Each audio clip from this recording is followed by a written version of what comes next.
Kinematics question where we are trying to work out a number of different things relating to both the speed and the acceleration. So to find the velocity expression, we need to first derive s.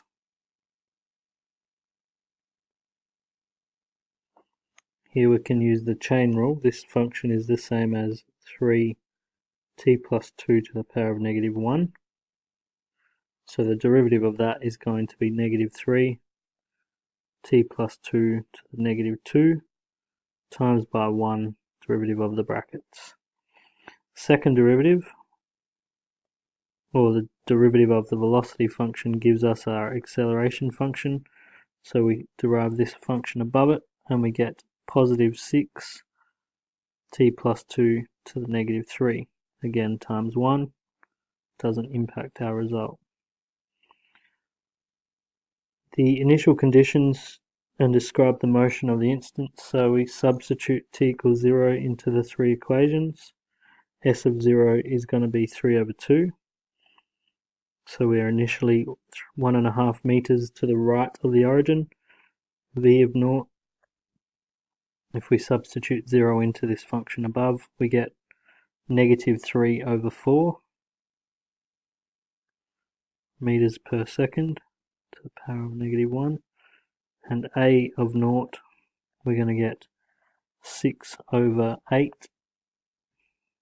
which is the same as 3 over 4 meters per second. So all of that means we start 1.5 meters to the right of the origin.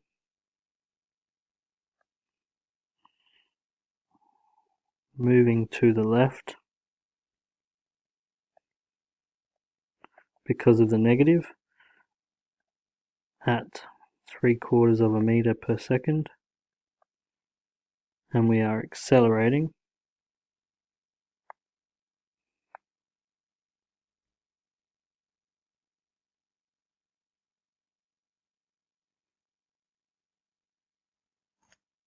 to the right at 3/4 of a meter every second. So part C, we're then able to identify S, V and A at t equals 4. So S of 4 is just going to be 3 over 6 or a half. V of 4, using the function above, is going to be negative 3. 4 plus 2 is 6. So squaring that gives us 36. A of 4, we're going to have 6 divided by 4 plus 2 is 6. 6 cubed is 216 meters per second every second.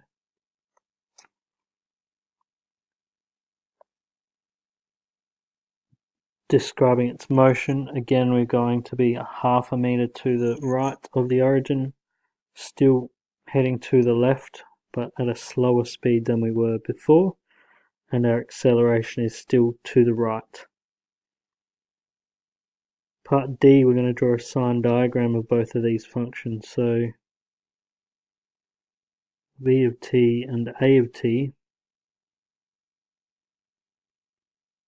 we're going to need to identify their signs from these functions above.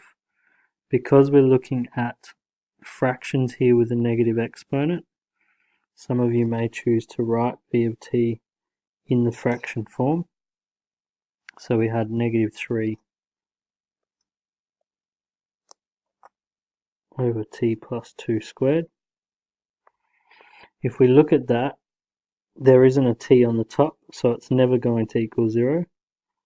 But what we can identify is that the negative on top divided by what is always going to be a positive on the denominator is always going to be negative.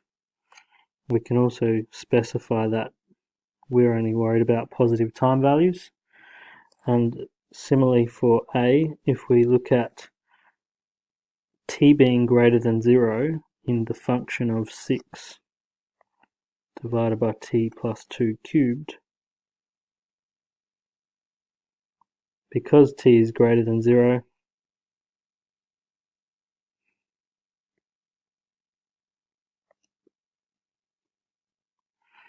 this is always a positive on the top divided by a positive number on the bottom.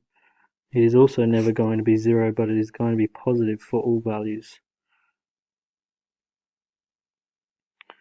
Lastly, for what values of t is the speed increasing? For our speed to be increasing, we are looking for both of these signs to be the same. So both the velocity sign diagram and the acceleration sign diagram must be the same. So in this case, the object is never speeding up for t is greater than 0. These sign diagrams and our comment of speed increasing can also be confirmed using our graph, where you can see the pink line is the original, so the displacement function. The blue line is representing the second derivative, so that is our acceleration, and the black line is our velocity. So after t is equal to 0, because that is the domain we are interested in,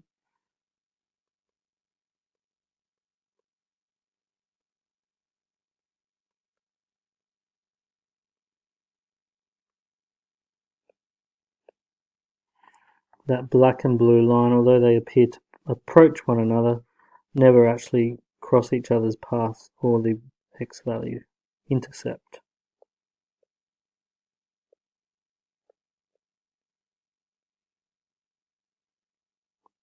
So there is never going to be a speed increase.